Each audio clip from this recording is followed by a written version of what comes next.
All right, everybody. So I'm Dawn from Colorado Pet Education, and I have my two most favorite trainers here to talk to.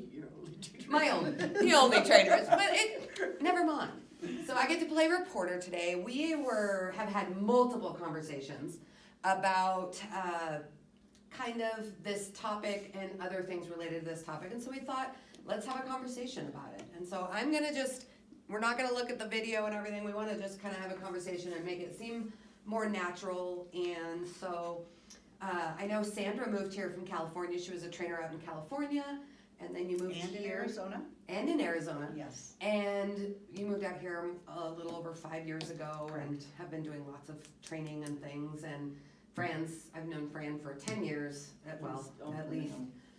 So it's interesting that you guys kind of teach very different styles, but at the core, a lot of your, foundational beliefs and the way you think about dogs and training is very, very similar, very much on the same page. Yep. And I know that this issue, we're going to talk a little bit today about, it's October, it's Adopt a Pet Month. We've had a lot of adoptions that we've seen over the last few months, but we are hoping that maybe we can shed some light on how best to go about making those steps to add a family member into your life and the big mistakes that people make. Yes. And we expect this to probably be a multi-part talk only because there are so many decisions that need to be made, things that need to be thought through. And then I would love to, maybe in a subsequent video, actually talk about some stories that you guys have faced. Yes. Because we know that stories always make it become relevant and alive. Yeah. So we're going to talk a little bit about the 3 ways you can acquire a new dog, which would include a shelter or rescue, a responsible breeder, or irresponsible breeder. Those are kind of those 3 things, and then how to actually look at what do you do? What questions do you need to probably have answered before you adopt this particular dog or puppy, and then also kind of to be thoughtful through the process and not just be like, look what we did. We decided to get a puppy today because we went to the shelter, but we weren't looking to get a dog. Yes. Which is always the story we hear. So, Sandra, why don't you talk to us a little bit about some things that we need to consider before we make that decision? Absolutely. So where should we start? There's so many different areas. First, you want to consider what your lifestyle is like. Are you somebody who works out of the home for 50, 60 hours a week? Do you have a lot of small children at the home? Do you have other pets to consider? Are there allergies? There's just so many different things to consider as far as, also, what your physical limitations may be. Can you handle a 100-pound dog? If you go to a shelter, you may find a cute little puppy, but you have no idea whether that's going to turn into a 100-pound dog someday, and can you physically handle that kind of thing? So there's things that families need to ask themselves, individuals need to ask themselves before they go out and they get that dog. So like if you're looking for a hiking partner, you may not want to get a lap dog. Yes. If you adoption might not be the best choice. Right. Although they're kind of active. I have one, noisy, active, but yes, yeah. And what's something else that, besides your lifestyle, and not just right now, we need to be thinking about. What is it going to be like, 10 years from now? A dog can be a commitment of 10 to 15 years, depending on the breed that you're looking at. So you want to know what you're up against for the long haul. Yeah. It shouldn't be something that you're looking at, just for the next year. Are you planning to be married someday? You're not married right now. Are you going to have children? Some breeds don't do as well with small children. So those are all things that people need to keep at the forefront of their mind before they bring home a dog. I always think about people who want to buy an RV and start RVing across the country. Yes. What kind of dog would not really enjoy that kind of a lifestyle? Right. So. All right, Fran, tell us about their lifestyle. Yes, the dog's lifestyle. So you want to kind of know, if you're going to a shelter, you kind of want to know what breeds make up that dog. If it's a mixed breed, a crossbreed is usually just 2 different breeds, like a Labradoodle or a Golden Doodle or whatever other doodles. Or mixed breed is two and more breeds, and you can't go by looks. Mm-hmm. How those genes mesh in there, the dog may look like it be part shepherd. It might not have any shepherd in there. So you just kind of want to keep in mind what the predominant breeds are. The DNA tests are fun, but I don't know how wonderful they are. If you can know the breed, great. Mm-hmm. Great. If you get a purebred, you have a lot better chance of knowing what the background is and how they're bred and what they're bred for and things like that. I mean, gosh, do you want a hunting dog or a hard-working dog breed that could they can go 10 miles in a night easily, and are you up for that? Mm-hmm. That kind of, and it's not just physical activity, they're doing a lot of mental activity too. And so the mental activity and stimulus is just as important as They have to be fulfilled. they have to be Mhm. fulfilled, and are you Or- ready for that? Otherwise, we're gonna see Behavior problems. Yes. exactly. And I think too, a lot of people see a breed, and it may even be obvious that they are part that Right. breed, but we don't know that those characteristics from that breed are Correct. gonna be Exactly. So dominant. I have a client like There you that right go. now where she has a mix of two breeds, and it definitely looks more like one of those two breeds, Mhm. but it acts like the one that it does not look like at all. Right. So each breed is, down the line, they've been bred for certain work, for certain tasks, for certain purposes, and if those breed characteristics tend to come out in that mixed dog, you may be stuck with something that you're not prepared for. Mhm. True. So Exactly. you've gotta be super careful. Yeah. Commitment and flexibility, Yes, and do your research the best you can, so. absolutely. Like you see a lot of people just taking their dogs on a 3-mile jog every morning before they go to work, And that's enough. Yeah. and that's not enough. Yeah, and it's not It's enough not. because it's not, They've made a This- tough dog. right, it may be Physically. enough physically, but they need, The mental. and mental the and herding challenging breeds. and different, some Yes. breeds need different, they don't need that set routine. Other Correct. dogs Yes. thrive on it, right? Yes. Something like an Australian Shepherd, these dogs can go for miles and miles and miles, but they'll come home and they're still not tired. That mental aspect needs to be burned out as well, not just the physical, so. Right. And that's why the training things and the things you offer, the things I offer, it's not just training, Right. obedience, Sit, stay, stay. come. It's all these other things, the scent work and the fitness activities and the tricks and the, Agility Agility and all this agile stuff, and it's- all the good stuff, and you yes. mix it all up and it's so good for them, Some of the mentally. dogs- It's fun. Yeah, Some of the dogs actually thrive on the Oh, they unknown, love- Yes. on the guessing, Yes. on the problem Yeah, solving. yeah. Yeah. Your and hounds you watch that love bond. problem solving. Yes, And they're smart, they are not, but they aren't particularly trainable. right. They Right. wanna do their own, they Right. love that, mixing it up, and, Yeah. and But you doing really see the things. bond also between the human and the dog, and Right. if It you're really truly comes in. meeting that dog's personal needs, it's a bond that it's amazing to watch. It is. It is I beautiful. have seen it over the last, few months, and I think that that's where you both have that idea that that's your goal. Yes. Above everything else, all that other stuff will come, but the bond and the Bond and trust and relationship, the yes. Yeah. relationship part has to come first. Yeah. So we've talked about lifestyle, that we gotta not just consider our lifestyle now and in the future, but their lifestyle and what their needs are gonna be, if we know, to the best of our abilities. But we really need to be thinking about what kind of dog do we want to get? What age dog? Not just the breed, but are we up for a puppy? Mm-hmm. We might think of them as a clean slate. Maybe not, but whereas some people only want a puppy because then I can make them who I want them to be. Mm-hmm. Versus Maybe other not. people, right, but that's what we're gonna talk about. And the adult dogs, the rescue dogs that maybe are a year or older, maybe they're 8, 9 years old. There's a lot of people that, love The love senior those dogs. senior dogs. So, but they might come with bad habits. So, Fran, talk about puppies and just kind of what to consider. Well, like you said, some people want to start with a quote-unquote clean slate, but you always have genetics to work Yes. with and environment, Yes. how they were brought up those first 8 weeks, is important. But But people don't think about that, and so let's say you do start with a clean slate. You know, as you said, the other dogs can have issues already. They can get issues in a hurry. Yes. You know, if you don't start working with the most wonderful time those pups are to train is between the time of 7, which you will usually get a puppy anymore at Right. 7 weeks, and 16 weeks. Oh my gosh, they're like little sponges. Yes, they are. And You this is know? also the imprinting stage. It is the imprinting stage. The most It is when you're important. most important to socialize them to all different things.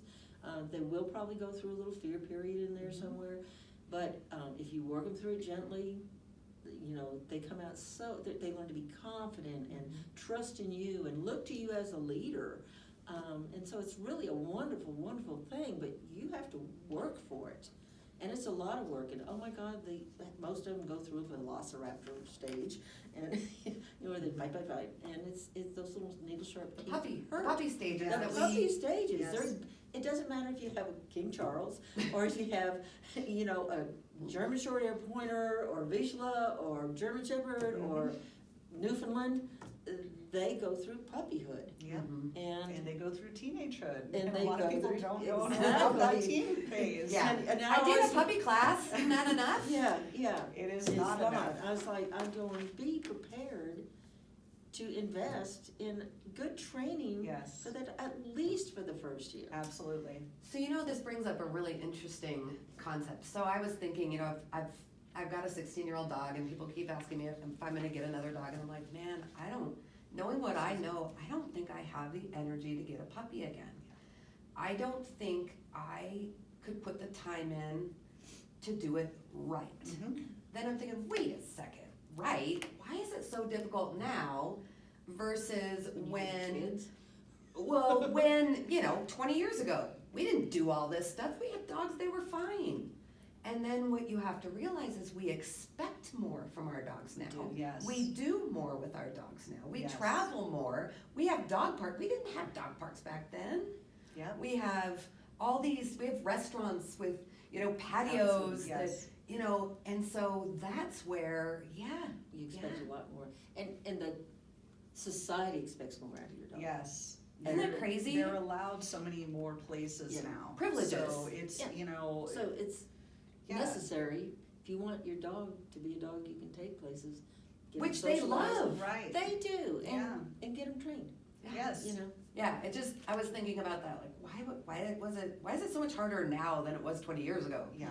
Well, because we do them more. We And don't that's- put them in the backyard. Correct, that's what I was gonna say. They're no longer yard dogs. Exactly. They're part of the home, they're part of the family, they go Yes. places with us, they Go travel to the with us. hotels and the, Yes. yes, So- And it's then, crazy. and then you have people that they've had a really easy puppy. Oh, yes. Oh, yes. Oh, so easy, and it was I'm just gonna pull a breed out of my hair, you know, just German Shepherd. Yeah. It was a really easy German Shepherd. Yes. Mhm. This is Yeah. our next German Shepherd. Yeah. Why isn't it as easy as the last one? And this one is actually more normal. Yeah. Yeah, Yes. this is the normal one, yes. Yes, that's very You know, common. You Kind gotta of be like very our children, careful with that's that. why we have two, right? Because the first one's so stopped easy. at one. Yeah. Oh, so That was anyway. hard enough. Yeah, well, the other thing too, so we kind of down here crate training, and everybody has different ideas on crate training and all of that, but you know, one of the hard things, we gotta expose those puppies to everything and anything they might ever face in their adulthood, Mhm. which is hard to predict. One thing I can predict is that your dog will end up at the vet and have to be in a kennel at some point. Yes. You know, whether Or it's you're just, traveling and it needs to be in a kennel to be in a motel. Or it needs you know. grooming on a It regular needs- basis, right. and it comes to your shop Shop. and needs Yeah. to be in a kennel. But Or worst it goes case, to if- board somewhere. exactly, and Yes. so, even if you aren't going to utilize that, As a training tool. yeah, you still need to realize that the stress, if your dog's sick or has to have surgery, I look at it They're that already way. stressed, Right, Yes. then we're stressing them And even then we're more. stressing them even more. so it's And, harder to heal. you know, something that people don't understand is that the crate is often used as a negative. I see this a lot in some of Yes. my clients, And where you don't want they it. only It's crate the good dog thing. at night, or they only crate the dog when they're not home, Or when people come over and then all of a sudden the dog is completely stressed out. We're making A this separation, negative. it's a separation. Yes, Got a we're making client this right negative now that association at that point. We're And having this conversation. This is you not know? good. This Right. is not good. The dog should be, able to go into the crate at any point during the day and And not be happy have, about it. yes, That's and the it's not a place of stressful thing. relaxation. Right. So we associate so many negatives with it just because we feel this enormous amount of guilt Right, over crating the dog.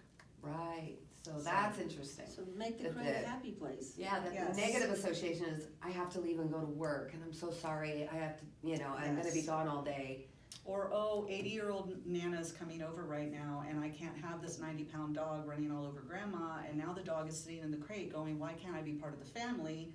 You're stressing the animal out in that Yeah. moment. If But you- that's where the stress too is on, cause I always wonder where it comes from with the people that don't wanna do, cause they Yes. feel like they're being cruel. Mhm. And I'm like, but where does that come from? And Yeah. it mostly comes from that guilt. Yes, it's all guilt related. I see a lot of it. Interesting. Yes. Interesting. All right. So now we've decided. We just decided for one reason or another we aren't ready for a puppy. Mhm. And so we're thinking about maybe getting an older dog. And we see that, sometimes we get dogs that are very, very, we can see this in puppyhood, usually it comes from the fear periods, I would think, correct me if I'm wrong, but really an extremely fearful or timid dog that, we feel sorry for. Well, as Fran had mentioned, genetics plays the number one role.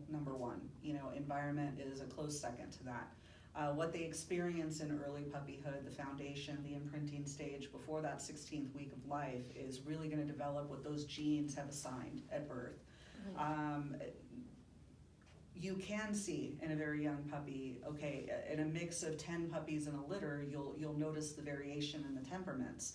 You want to look for the puppy that is kind of in the mid-range. For the majority of people out there, they're not looking for that high drive dog that is going to need 10,000 hours of work in order to be satisfied. But a lot of people will find themselves drawn to the puppies who are fearful. I felt so bad for it. It was in the corner and it was shaking and it was really worried and it didn't want to come up to us. That's great to feel that sensitivity for them, but that's likely not the right puppy for most homes, especially homes that have not had the experience of raising these types of dogs. What that can lead to eventually is fear, a lot of fear and fear aggression as the dog matures if it is not worked with very early on. And allow that chance to acclimate. Yes, allowing the dog to have some time to warm into everything is so important as well. So definitely would not recommend the dog in the corner with kids, let's say. Yes, exactly. That would be probably, and hopefully we're dealing with, it's interesting, I don't know if there is a lot of opportunity to see a whole litter in these. Not anymore. Not anymore. Yeah, which It's sad. It it is is sad. because, hopefully, and we're gonna get into this, I'm jumping ahead a little bit. If we are dealing with a rescue or shelter, Mhm, especially if they're in a foster home, mhm. we've got a situation where we've got hopefully a foster home that understands we don't wanna see this dog back, so we wanna place it in the right place. Correct. So, let's just talk about that now, about if we're looking at a rescue or shelter, a lot of times, we don't know their history. Right. But ideally, the rescue has the puppies in a foster situation.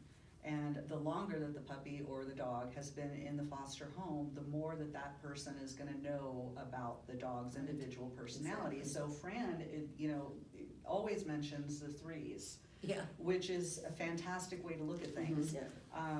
3 days in, the dog is just starting to kind of let itself out of its shell, and presenting a portion of its personality.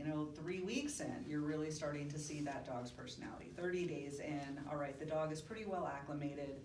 You're seeing that actual personality. So the more time that the dog is spent in a foster situation, and the more information that the rescue as well as the foster family we'll be able to have on that individual dog and then better fit it towards a home that can handle that individual dog's personality. It will be successful. Yes, so Right. that the dog does Exactly. not get returned at some point. That should be the number one driver for the rescue. And I think that that is usually always a rescue or shelter's idea. That's Yes. their goal, that's their mission, that's why they do what they do. So Absolutely. we hope that, one of the things, There is- are those shelters and rescues that are so desperate to get dogs out that they kind of cover things up.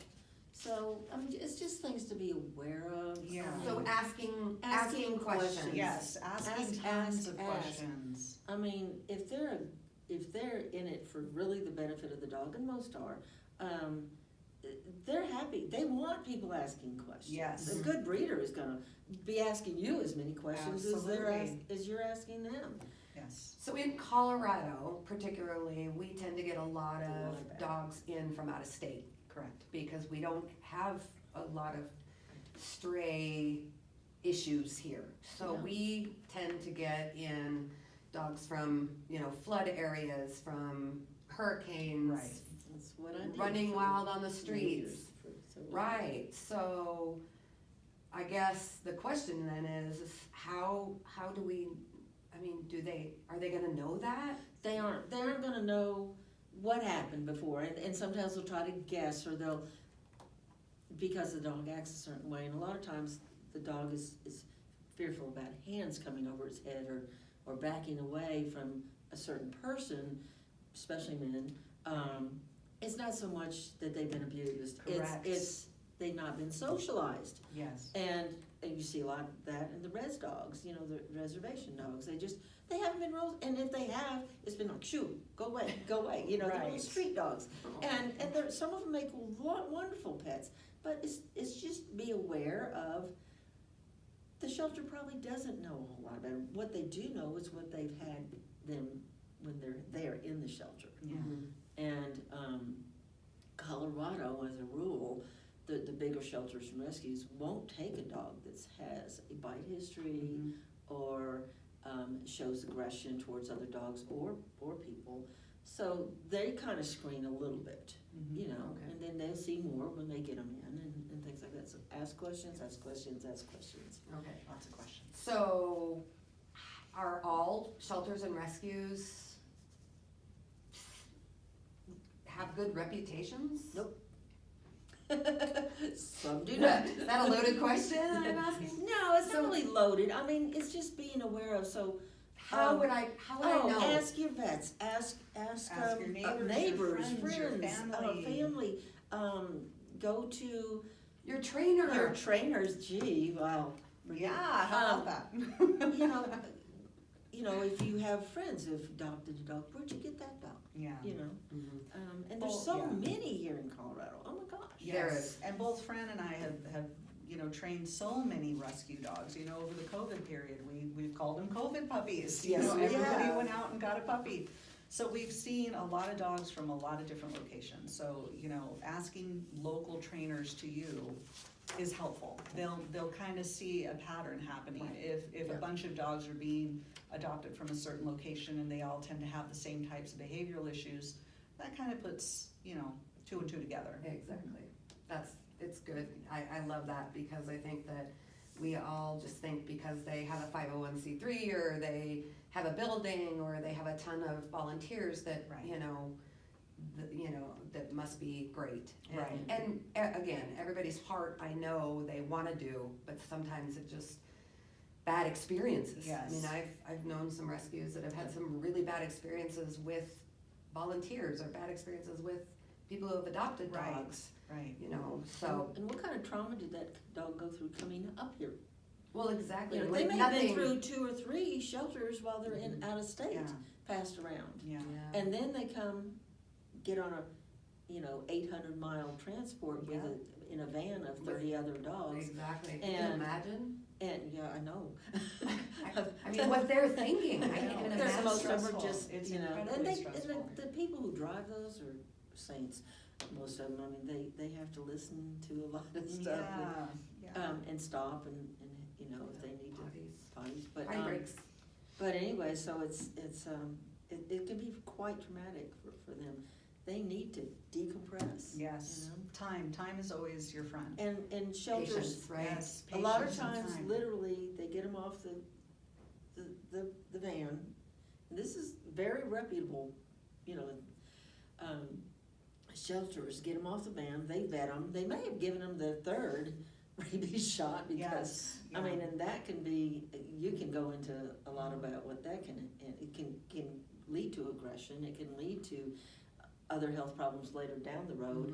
Mhm. Too many vaccines all at one time Yes. is not a good thing. That's a whole and- other and then get- podcast. That is, Yeah. that's gonna have to be, our own And then they so if you can get those records That's Treat gonna them give like more gold information. and make sure Yes. you take them Right. to your well check with your And a vet. lot of them will have background on the dog. You know, Right. when I would go in from testing dogs, I would always look at, hey, what's this dog's behavioral background if they have one? Sometimes they don't have one. Yeah. Stray out in New Mexico. Yeah. Yeah. So it's just, you know, it's behooves you to do research on any dog that you think is, you know, narrow it down to 2 or 3 and then we'll delve into those. And, you know, it is something that Fran and I both do, where, you know, one of the things I offer, and I offer it for free, is to help people screen dogs. You know, contact me and ask me a million questions, and if you want me to come and look at a dog, then I will charge. Right. But, you know, I will help people with that type of Absolutely. thing, and most trainers I know are willing to do that. Yes. So the problem here is that I hear about is I put in, you know, one dog will have 20, 30 applications. So You is, have to be patient. oh, okay, cause exactly, people, they're doing adoptions now without even Yes. meeting the puppies. Yes, and yes, you have to be patient. How does that? Well, Yeah. how many people buy a dog from New England somewhere and, I know, and I they've know. never seen the dog, and I have I know. problems with that, but. Yes. That's another, That's a that's whole other. So we That's still another have, topic. we have more to talk We do. about as far as the second and third ways most Yes. people get their pets. The other thing is really go into about the health issues and stuff, you know, ask them, they have an idea of Yeah, yeah, whether the dog has got absolutely. some health issues. Yeah. Yeah, we don't wanna, you know, if you're getting into a health issue, or you know they They have a need to health know. issue, you need to know the full spectrum, Mhm. of exactly what that's gonna involve, medication, lifelong medication. Yes, yes. Yes. Especially you're older if you adopt a dog. Yes, an older pet, and that's usually the drawback, is that Yeah. a lot of times they will They- have some type of health Yeah, issue. they might have diabetes and have Yeah. to have an insulin. Right. shot. Right. So let's talk about, there's a term used very frequently, that kind of is a pet peeve of mine, because I think there isn't a real clear definition of it, and that is backyard breeder. And it's gotten this really bad rap, and I think it doesn't really explain that. So we kind of talked about it, we thought an irresponsible breeder and a responsible breeder is a more accurate term. Yes. And so I don't know who wants to talk about what, but, you know. You wanna do the irresponsible? I'll cover the irresponsible, so. It's her pet peeve. It's mine too. It is one of my biggest pet peeves, actually, because I see that the people who are irresponsibly breeding dogs and selling them off, they are not knowledgeable in the areas of what their specified breed was bred for. They may know kind of off the top of their head the basics, you know, oh, well, you know, They're this is. supposed to be black and tan. Correct, But exactly. except for silver. You know, they know the main things, like, oh, these are the colors it's supposed to be. Oh, this, you know, is a breed developed in Germany or something like that. The bottom line is that breeders who are responsibly breeding are doing things to help continue Right. what the dog's purpose was for. And we're talking about purebred dogs, so a Rottweiler, a Australian Shepherd, you know, that type of thing.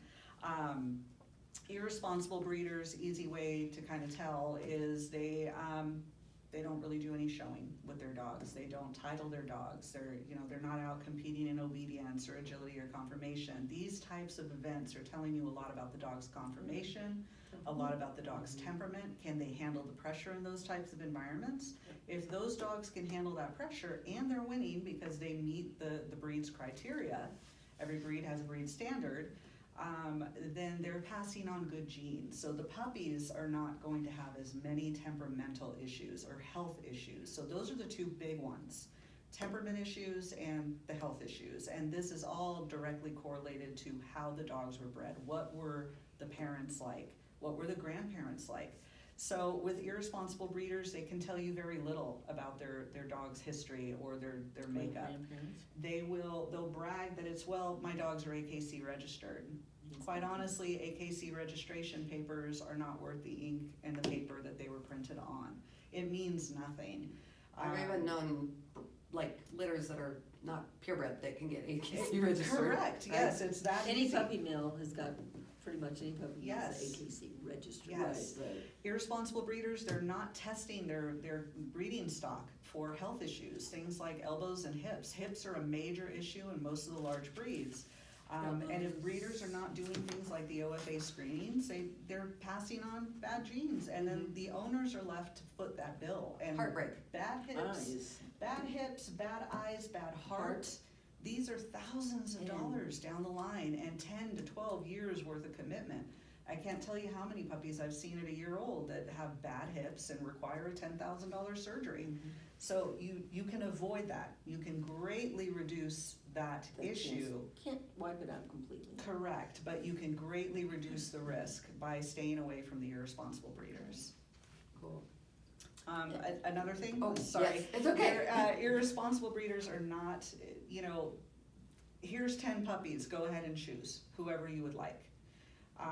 Fantastic, but let's say that we're talking about an 80-year-old person who's looking to replace the dog that they lost, that they had for a long time, and they're now just choosing the puppy who hit the front of the fence line the first way and was up on their face and Chose going them. nuts. It chose them. Oh. But guess what? This is going to be a dog that an 80-year-old person can't handle. A good breeder is going to take a look at the puppy as well as the family and try and make that decision for A them. match. Yes. So what about, So reputable breeders? Responsible breeders? yes, responsible Gee. breeders. Yes. Yeah, they've dedicated often a lifetime Yes. of time, money, energy, and to constantly improving their bloodlines.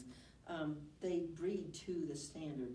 They are not going to sell you a dog that has a disqualification, like its color or its Right. something like, or out of size, size, and as a rare, it's rare. No, as a disqualification, and there's a reason for that. There's It's a genetic recessive gene. problem. Special. It's a recessive It's gene. very special. Recessive genes can lead to all sorts of Well, problems. and how it's just like they are definitely correlated with skin issues, temperament issues, all this thing. That's why they don't want them in the breed, so they don't breed them. And a good breeder won't do it. In the old days, if a puppy was born like that, they put them down. Yeah. Nowadays, they have rescues and they can sell them cheaper, not as more expensive, rarer Right. dog. And they work hard on trying to breed those perfect dogs. There's no such thing as a perfect dog, but they try for that. They've been in it 30, 40 years. They know that breed inside and out, and they've had those bloodlines way back there. And they often show, not just show conformation, but they do agility and Yes. tracking and obedience and all kinds of stuff with those dogs. And to it's their thing. You don't have to do that, They try to use them in the way they were meant to be. You might use them in hunting, certifications and herding certifications and stuff like that. So They're good dogs. Yeah, can you anticipate, again, you want a dog, you want a puppy, and you want a puppy today, that may not happen with It's not gonna happen. No. It's not going to happen with a result. They usually I waited for my Doberman for over 18 months. Yes, I waited for my shepherds for 2 years. And I had a contact. I mean, I had an end with them.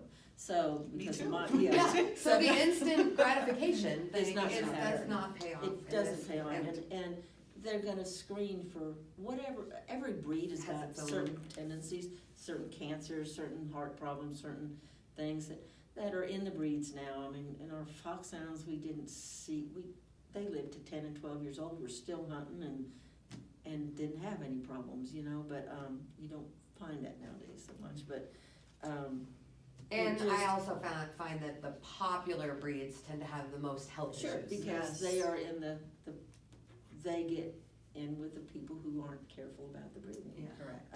And don't get me wrong, show breeders have been known to really ruin a breed. Yeah. For fads, you know, like your bulldogs, say your bulldogs now look nothing like what they used to. But they've also didn't, I think back then when they started breeding for that, they didn't realize what kind of health problems they were gonna create. Sure.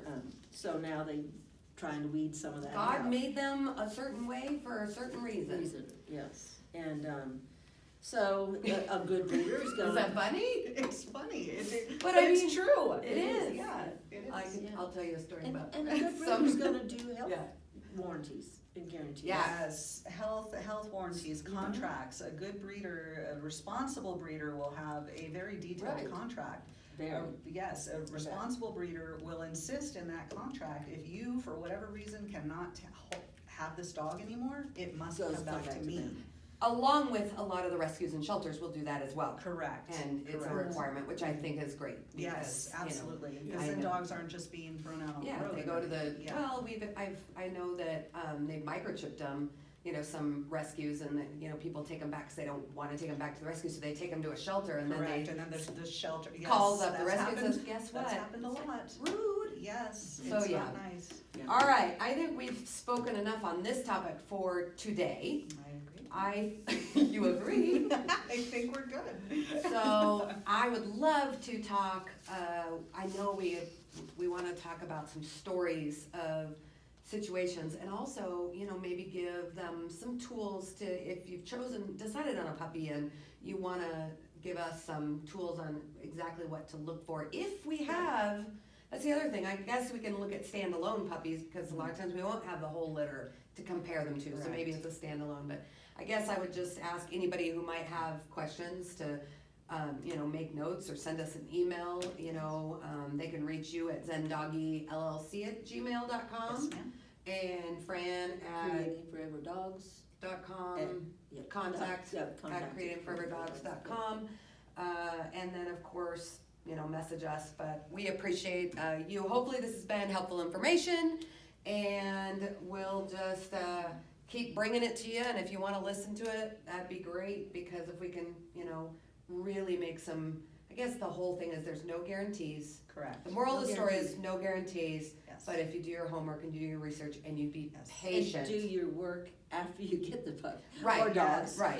Do your work before you bring home the dog. And that's And do just your the work start. after you And get then it. do the work after the dog comes home. Yeah. You will greatly reduce the heartbreak in the end. Yeah. A lot of bad matches out there that happen on And that's- a whim. yeah. And that's And that's that- the hard thing for us, because we see a And we know it could terrible be match. avoided. Yeah, and you're Yeah, like, and we oh. just know that it could have been avoided had they had that information up front.